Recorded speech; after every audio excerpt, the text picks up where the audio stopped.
नमस्कार मित्रों, red over green के नए संस्करण के साथ मैं आपका होस्ट कर्नल उत्कर्ष राठौर। मित्रों, आज चर्चा करेंगे देश में एक बढ़ते हुए ट्रेंड की।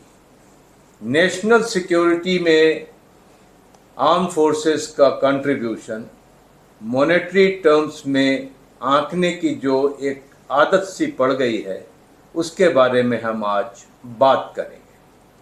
और इस विषय पर बात करने के लिए हमारे साथ हैं मेजर जनरल राजन कोचर, विशिष्ट सेवा मेडल, पीएचडी। सर, आपका स्वागत है।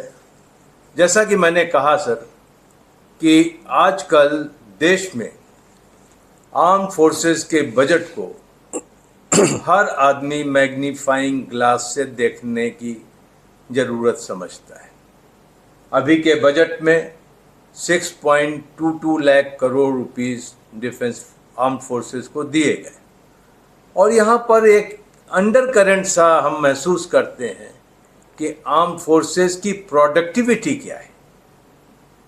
कुछ लोग तो ये भी हैं कि आर्म फोर्सेस की ज़रूरत क्या है, लेकिन आज सवाल ये उठने लगे हैं कि आर्म फोर्सेस की प्रोडक्टिविटी क्या है, क्यों उन्हें इतना बड़ा बजट चाहिए। आप क्या कहेंगे? सबसे पहले कर्नल उत्कर्ष, थैंक यू, आपने अपने प्रोग्राम में मुझे इनवाइट किया आज, और एक बहुत ही कंटेम्प्रेरी टॉपिक आप लेके आए। बिकॉज़ ये मैं रोज़ जब मैं न्यूज़ में रहता हूँ और न्यूज़पेपर भी पढ़ता हूँ और न्यूज़ चैनल भी देखते हैं हम लोग, तो ये एक बहुत डिस्टर्बिंग ट्रेंड हमको दिखाई दे रहा है। और इस डिस्टर्बिंग ट्रेंड के लिए हमको ये जो आपकी चैनल के थ्रू हम चर्चा कर सकते हैं। सबसे पहले एक बेसिक प्रिंसिपल हमको याद रखना चाहिए कि जो देश सिक्योर रहेगा, जिसकी लॉ एंड ऑर्डर सिचुएशन एक स्टेबल रहेगी, उस देश में बाहर के लोग भी आएंगे निवेश करने के लिए। फॉर एग्ज़ाम्पल मैं आपको पाकिस्तान का देता हूँ। आज पाकिस्तान में एक इनसिक्योरिटी है उनके कंट्री के अंदर, टेररिस्ट अटैक्स कहीं पर भी हो जाते हैं। आप जानते हैं कि श्रीलंकन टीम जब वहाँ पे क्रिकेट खेलने गई थी तो उसके ऊपर भी अटैक हुआ था। उसकी वजह से कई सालों तक कोई क्रिकेट पाकिस्तान में हुआ ही नहीं। तो जब ऐसे हालात आपके बन जाते हैं तो उस कंट्री में कोई भी बाहर का देश आता नहीं है अपने इन्वेस्टमेंट्स करने के लिए। तो एक देश को सिक्योर कौन करता है, ये मेरा सवाल है जनता से, कि अगर आप लोग अपने घर में एक चैन की नींद सोते हैं तो वो कैसे पॉसिबल होता है? वो पॉसिबल होता है हमारे सिक्योरिटी फोर्सेस, इसमें Indian army, Indian air force, Indian navy, BSF, CRPF और जो पुलिस आपकी फोर्सेस हैं, वो सब मिलके एक देश को कॉम्प्रिहेंसिव सिक्योरिटी देती है। तो ये सिक्योरिटी फ्री में नहीं आती। हर एक गवर्नमेंट को इस सिक्योरिटी के ऊपर इन्वेस्ट करना पड़ता है, क्योंकि अगर आपको अपने बॉर्डर्स को सिक्योर रखना है तो आपके पास एक मजबूत फौज होनी चाहिए। आज अगर हम आप बोलते हैं that we are the 4th largest army in the world, हम क्यों बोलते हैं? हम इसलिए बोलते हैं कि हमारे देश में जो हमारे बॉर्डर्स हैं वो काफ़ी हॉस्टाइल हैं। पाकिस्तान है, चाइना है, आप जानते हैं, और बाकी एरियाज़ में भी आप देखते हैं, नेपाल भी देख लीजिए, म्यांमार भी देख लीजिए, भूटान भी देख लीजिए, वो बॉर्डर्स भी इतने सिक्योर नहीं है, क्योंकि वहाँ से भी इन्फिल्ट्रेशन होती है, इमिग्रेशन होती है।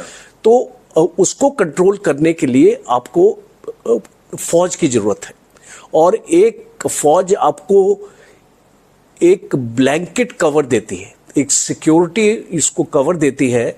और इसीलिए जो भी रिस्पॉन्सिबल लीडरशिप होती है गवर्नमेंट में, वो हमेशा अपने फौज को हमेशा आगे रखती है। हमने ये देखा है कि जो देश अपनी फ़ौज में इन्वेस्ट नहीं करते हैं वो फिर बाद में पछताते हैं। आपने 1962 में देख लिया क्या हुआ। जी हाँ। हमने अपनी फौज में इन्वेस्ट नहीं किया, हमने इसको दुश्मन के इरादों को भापा नहीं, और हमने इसको सफ़र किया। और इस तरीके के काफ़ी इंसिडेंट्स हमारे साथ हुए, कारगिल भी एक इसका नमूना है।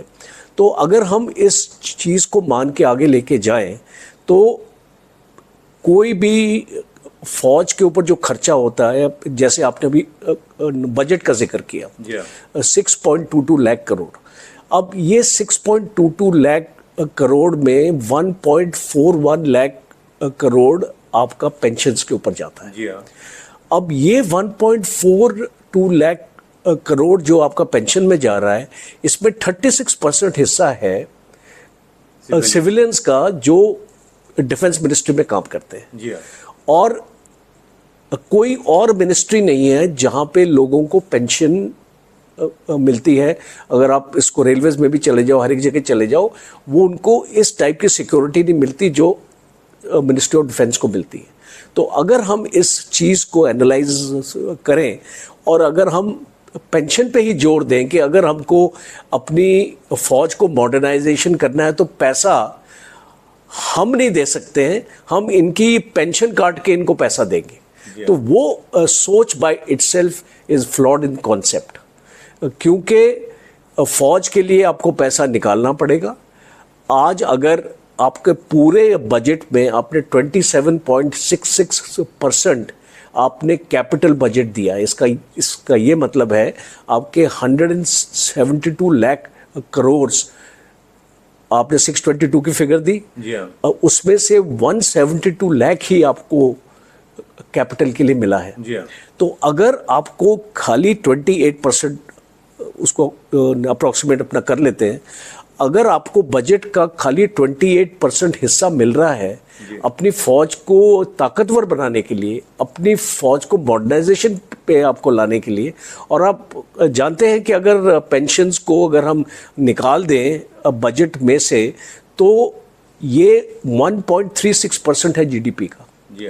टोटल बजट 1.9 है और अगर हम पेंशन निकाल दें तो 1.36% है। तो जब कोई भी देश इतना कम खर्च करता है अपनी फौज के ऊपर, then I think we are inviting trouble, because आने वाले वक्त में हम इसको देखेंगे कि जैसे जैसे हमारा एडवर्सरी मजबूत होता जाएगा, अगर हम पेस नहीं रखेंगे उस अपने फौज को मॉडर्नाइजेशन करने के लिए। अब देख लिए चाइना के पास अगर कटिंग एज टेक्नोलॉजी है और अगर हमारे पास नहीं है तो फिर कौन जवाबदार है। जी हाँ।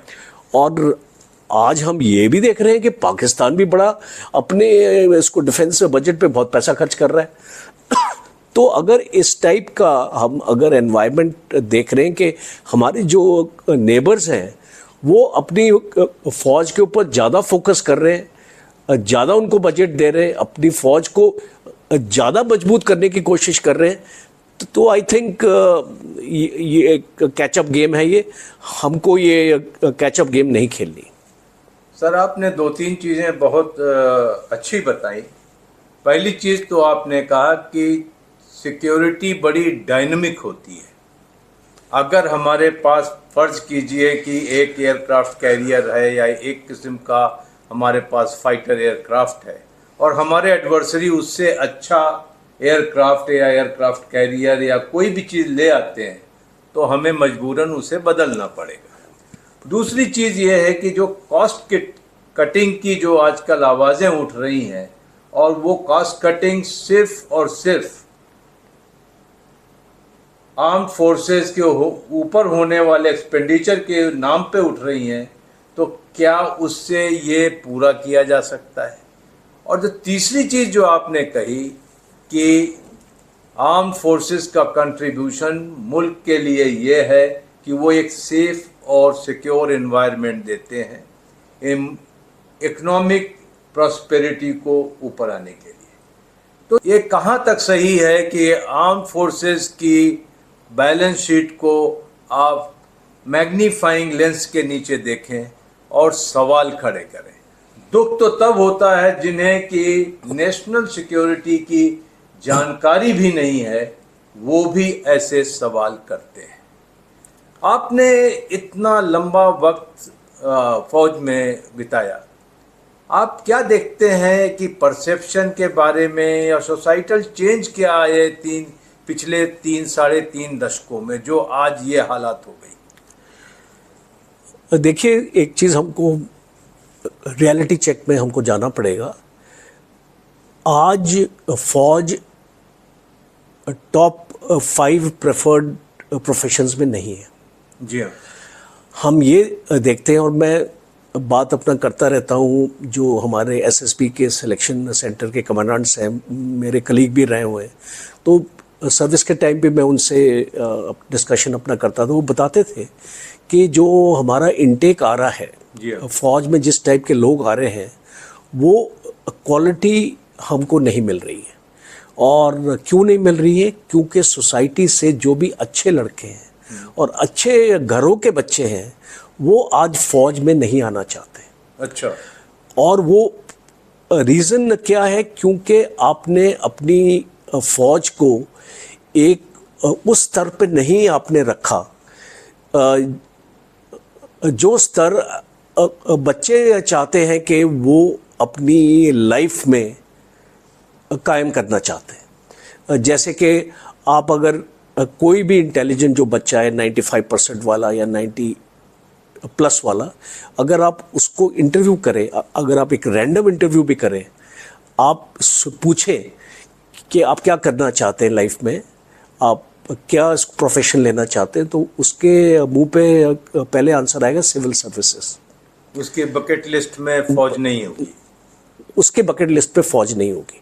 तो अगर आपको फौज में अगर अच्छे लड़के नहीं मिलेंगे, अगर आपको इस टाइप के होनहार बच्चे नहीं आएंगे, तो आप अपनी फौज को उस स्तर तक कैसे लेके जाएंगे? सर, आपने जो बात की वो ऑफिसर एस्पिरेंट्स की बात की, जो अफसर बनना चाहते हैं।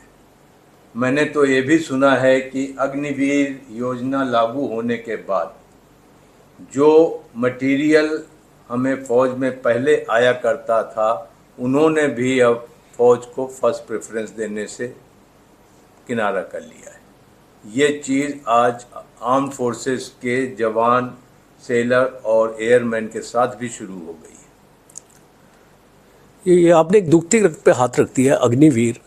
अभी ये जो स्कीम लाने का मकसद, एक क्लैरिटी गवर्नमेंट नहीं दे सकी। अगर फौज में इस स्कीम को लाने का मकसद है कि अगर आप यूथफुल आर्मी अपना करना चाहते हैं, तो आप कहीं का भी एग्जांपल अपना देख लीजिए। कोई भी ऑर्गेनाइजेशन को अगर उभर के आना है, तो it's a blend of youth and experience. Youth and experience दोनों के बिना नहीं हो सकता। अगर आपने कारगिल में भी देखा है कि हमारे सूबेदार, हमारे प्लाटून कमांडर्स, हमारे प्लाटून एनसीओज, ये एक हौसला देते हैं हमारे जवानों को, मोटिवेटिंग फैक्टर है, ये एक रोल मॉडल है हमारे जवानों के लिए। और जो जवानों में जो ऊर्जा आती है और जो उनको एक जज्बा आता है, वो अपने जूनियर लीडर से देख के आता है। और अगर आप ये इस कड़ी को ही कमज़ोर कर देंगे, तो आप देखेंगे कि फ़ौज की इफ़ेक्टिवनेस को आप कम कर रहे हैं, उसकी ऑपरेशनल इफ़ेक्टिवनेस को आप कम कर रहे हैं। और इसीलिए मैं ये स्ट्रॉन्ग इसका जो एडवोकेट करता हूँ कि 2 मेन खामियां हैं अग्निवीर में। हम पेंशन की बात छोड़ भी दें तो पहली है कि आप का कॉन्सेप्ट अग्निवीर को लाना, जिस प्रिंसिपल पे अगर आप बात करते हैं कि हमको यूथफुल आर्मी चाहिए, वो आपका फ्लॉड है। दूसरा, आप क्या कर रहे हैं अग्निवीर को लाके? आप फौज की स्ट्रेंथ को कम कर रहे हैं।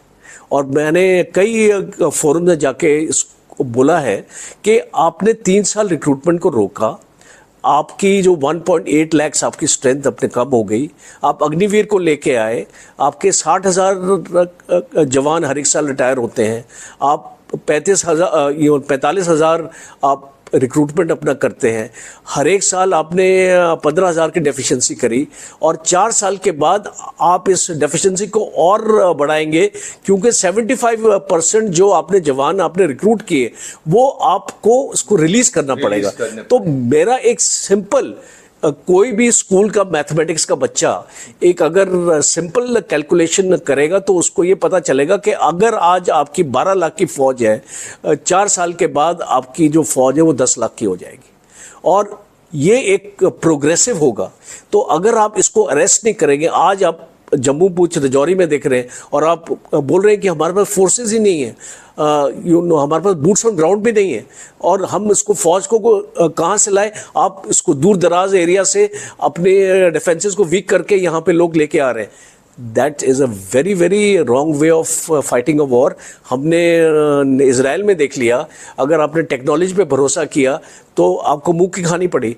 आज यूक्रेन की लड़ाई में रशिया जो एक 10 लाख की आर्मी है, रशिया ने 3 लाख अपने रिजर्विस्ट अभी इसको लिए हैं फौज में और 6 लाख और आ रहे हैं, तो अभी वो 19 लाख की उनकी फौज हो रही। वो क्यों कर रहे हैं? क्या एक्चुअली कमी है रशिया को? टेक्नोलॉजी की कमी है, हथियारों की कमी है, एम्युनिशन की कमी है? कोई कमी नहीं है रशिया को, फिर भी रशिया अपनी फौज को बढ़ा रहा है। तो आई थिंक हमारे जितने भी लीडर्स हैं और मैं मानता हूं कि काबिल हैं सारे, अभी उनको इस चीज़ के बारे में एक डीप थॉट अपना देना चाहिए और इसको और आगे लेके जाना चाहिए। और दूसरा जो आपका मेन आपका जो क्वेश्चन था कि हम इस फौज को एक लुक्रेटिव प्रोफेशन कैसे बनाएं कि बच्चे फौज को अच्छे जो पढ़ाई लिखाई में अच्छा कर रहे हैं, लड़के लड़कियां दोनों, हाँ, वो फौज को एक प्रोफेशन चुने। जी हाँ, they have to come and join us. So we have to make जो हमारी सर्विस कंडीशंस हैं, हमारी जो इन्वॉल्वमेंट है, हमारा जो 7th पे कमीशन अभी हम इसको लड़ते रहे, अभी 8th पे कमीशन आएगा, उसमें हमको फौज को सिविल सर्विसेज से भी ऊपर का दर्जा अगर हम उसको देंगे तभी ये बच्चे आएंगे। जब तक आप फौज को ये दर्जा नहीं देंगे आप उम्मीद नहीं रख सकते कि अब हमारे पास अच्छे बच्चे आए। सर, हमने शुरू किया था यह डिस्कशन कि एक जो ट्रेंड बन चुका है कि आर्मी, नेवी, एयरफोर्स की परफॉर्मेंस को, कंट्रीब्यूशन को हम एक कॉरपोरेट एंटिटी की तौर पे देखते हैं और हर साल बैलेंस शीट, जैसे कि मिनिस्ट्री ऑफ डिफेंस की एनुअल रिपोर्ट आती है, उसमें ये ढूंढने की कोशिश करते हैं कि मॉनेटरी टर्म्स में आर्म्ड फोर्सेस ने क्या डिलीवर किया। ये ट्रेंड कहाँ तक सही है? और आपको अगर मैं कहूँ कि आर्म्ड फोर्सेस के कंट्रीब्यूशन को मॉनेटरी टर्म्स में डिफाइन करना हो तो आप क्या करेंगे? देखिए, एक मैं आपको सिंपल एग्जांपल देता हूँ। हमारे जितनी ऑयल रिफाइनरीज है, हमारा जितना स्ट्रेटेजिक सेक्टर है आज, हमारे इसरो है, हमारी स्पेस रिसर्च ऑर्गेनाइजेशन है, हमारा एटॉमिक रिसर्च ऑर्गेनाइजेशन है, अगर दुश्मन इसको नष्ट करते, फॉर एग्जांपल मैं आपको एग्जांपल देता हूँ, देश की इकोनॉमी का क्या हाल होगा? देखिए, एक क्लियर अंडरस्टैंडिंग आपको होनी चाहिए कि फौज is not a protection house. फौज कोई एक इंडस्ट्री नहीं है कि जो आपको प्रोडक्ट्स मैन्युफैक्चर करके देती है और आप उसको वर्ल्ड मार्केट में बेचते हैं और आप अपना पैसा कमाते हैं। फौज इंश्योर करती है कि आपकी जितनी इकोनॉमिक एक्टिविटी है इस देश में वो एक सिक्योर एनवायरनमेंट में हो और उसको कोई भी नुकसान ना पहुंचा सके, और वो करोड़ों का आपको फायदा दे रही है इनडायरेक्टली। जी हाँ, वो आपको नजर नहीं आ रहा है। जी हाँ, पर आपकी इकोनॉमिक एक्टिविटी अगर देश में जो चल रही है, आज आप देख रहे हैं कि हर एक जगह आपका सिक्योर एनवायरनमेंट आपको मिल रहा है, तो वो आपको कैसे मिल रहा है? जी हाँ, दूसरी इंपॉर्टेंट ये है कि आपको मैं अभी एग्जांपल देता हूँ, पेरिस में जो ओलंपिक्स हो रहे हैं, जी हाँ, आज इतने देश पेरिस ओलंपिक्स में आए हुए हैं, वहाँ पे ये ओलंपिक्स कैसे चल रहे हैं? इतने आराम से एंड इंसिडेंट फ्री। जी हाँ। ये बिकॉज जो फ्रेंच आर्म फोर्सेस है, जो फ्रेंच एयरफोर्स है, एक आपने नो फ्लाई जोन बना रखा है वहाँ पे, आपके एयरक्राफ्ट आपके स्टैंड 2 पे हैं, आपकी फौज स्टैंड 2 पे है, और ये सब प्रोजेक्शन ऑफ फोर्स देख के कोई भी टेररिस्ट इस एरिया से दूर रहेगा, हिम्मत नहीं करेगा। जी हाँ। और अगर ये आपके पास प्रोजेक्शन ऑफ फोर्स ही नहीं है, जी हाँ। जब आपकी कमजोरी है इसमें, तो वो इस कमजोरी का आपका फायदा उठाएगा। जैसे हमने ये हमारे देश में भी देख लिया, जब इन्फिल्ट्रेशन होती है, जब आपकी फौज वहां पे है नहीं, तो दुश्मन आपकी कमजोरी का फायदा उठा रहा है, और हमने रिसेंटली भी देखा है होते हुए। तो सर, आपने जो बात कही ये बहुत बड़ी बात कही कि आर्म्ड फोर्सेस की वजह से देश समाज एक रहता है, उसकी सरहदें महफूज रहती हैं, और उन सरहदों के अंदर और बाहर भी इकोनॉमिक प्रोग्रेस और एक्टिविटीज़ होती हैं। तो ये एश्योरेंस देना कि आप महफूज हैं, आप एक सिविलाइज सोसाइटी की तरह रह सकते हैं और इकोनॉमिक प्रोग्रेस कर सकते हैं, ये अपने आप में बहुत बड़ा कंट्रीब्यूशन है, बहुत बड़ा कंट्रीब्यूशन। तो इस चीज़ के अंदर जो आज की तारीख में है कि हम कॉरपोरेट एंटिटी की तरह आर्म फोर्सेस को देखते हैं, इस थॉट प्रोसेस को, इस मेंटेलिटी को रोका कैसे जा सकता है? तो देखिए, सबसे पहले तो मैं इसमें लाता हूँ ब्यूरोक्रेसी को। जी हाँ। बिकॉज ब्यूरोक्रेसी एक बहुत इम्पोर्टेंट हिस्सा है कोई भी मिनिस्ट्री का। अगर आप अपना फंक्शन अपना देख लीजिए, तो जो भी पॉलिटिकल मास्टर्स हैं वो डिपेंडेंट होते हैं अपने ब्यूरोक्रेसी पे। अब जो हमने एक बहुत ही अनफॉर्चुनेट चीज़ है जो मैंने अपने 37 साल की सर्विस में भी देखी है, ब्यूरोक्रेसी और आर्म्ड फोर्सेस में हमेशा एक डिवाइड रहा है। जी हाँ। हमने इंटीग्रेटेड हेडक्वार्टर तो बना लिया, जी हाँ, आपने IHQ ऑफ MOD उसका नाम दे दिया, बट उस हेडक्वार्टर में इंटीग्रेशन नहीं है। जी हाँ। और फौज को हमेशा एक डबल लेंस के साथ ब्यूरोक्रेसी दिखती है। तो जब ये अगर हम इस डिवाइड को कम कर सकें, जी हाँ, और इस डिवाइड को हम कैसे कम करेंगे, हमको अपने मिलिट्री लीडर्स को ज़्यादा इम्पोर्टेंस देनी पड़ेगी। जी हाँ। हमारे जितने भी पॉलिटिकल जो एस्टैब्लिशमेंट है, आज फाइनल वर्ड होता है सेक्रेटरी का, जी हाँ, chief of the army staff का फाइनल वर्ड नहीं होता है। जी हाँ, दूसरा, अगर आप ऑर्डर ऑफ प्रेसिडेंस में भी चले जाइए तो chief of the army staff is 18th in the order of precedence. तो वो भी आपका जो टॉप में सेकंड रो में बैठता है वो। जी हाँ। तो आप उसको वो एक ऑनर भी नहीं देते कि आप जो आप हमारे देश की रक्षा कर रहे हैं, तो आप आके हमारी वो अहमियत नहीं मिलती। एक आपको छोटा एग्जांपल देता हूँ अमेरिका का। जी हाँ। अब हम अपने आप को सुपर पावर के लिए हम सोचते हैं कि हम भारत भी एक दिन सुपर पावर बनेगा। Yeah. ऐसे बैठे बैठे सुपर पावर नहीं बनता है। आप अमेरिका में देखिए, जितने भी उनके जो डिफेंस मिनिस्ट्री है, जी you will find retired army generals, admirals as part of the ministry, जी हाँ, as part of the senate, जी हाँ, as part of the Pentagon. जी हाँ, वो चीज़ आपको नज़र आएगी। और अगर कोई स्पोक्स पर्सन भी होगा गवर्नमेंट की तरफ से, you will find a retired general is giving that briefing और statement. Press briefing on behalf of the government. जी हाँ, हमारे यहाँ पे हम अपने रिटायर्ड फौजियों को मीलों दूर रखते हैं गवर्नेंस से, गवर्नेंस डिसीजन मेकिंग और से। जो आज बैठा हुआ है मिनिस्ट्री में, आपको मैं एक छोटा एग्जांपल देता हूँ। हमारा जो डिफेंस सेक्रेटरी है, जो पूरी फौज को चलाता है, आप Yeah. इसको मान के चलिए तीनों आर्मी, एयरफोर्स, नेवी को, वो मुश्किल से 2 साल मिनिस्ट्री में आता है। जी हाँ, और इससे पहले वो एग्रीकल्चर सेक्रेटरी रहा होगा, इससे पहले वो कॉमर्स सेक्रेटरी रहा होगा, उसके पास नॉलेज ही नहीं है स्पेशलाइजेशन की फौज को अंडरस्टैंड करने के लिए। और जब तक वो सीखता है अपने 3 साल के टेन्योर में, उसका तबादला हो जाता है या तो वो रिटायर हो जाता है। सो ये सिस्टम ही फ्लॉड है, क्योंकि जब तक आप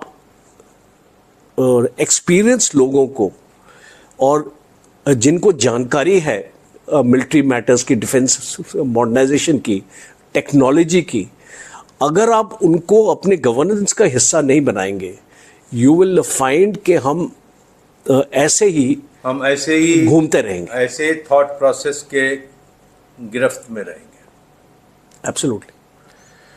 सर, एक आखिरी सवाल कि आर्म फोर्सेस के अंदर जिस तरीके की कशमकश हम देख रहे हैं, अपहीवल सा देख रहे हैं, ये आखिर कहाँ जाकर खत्म होगा?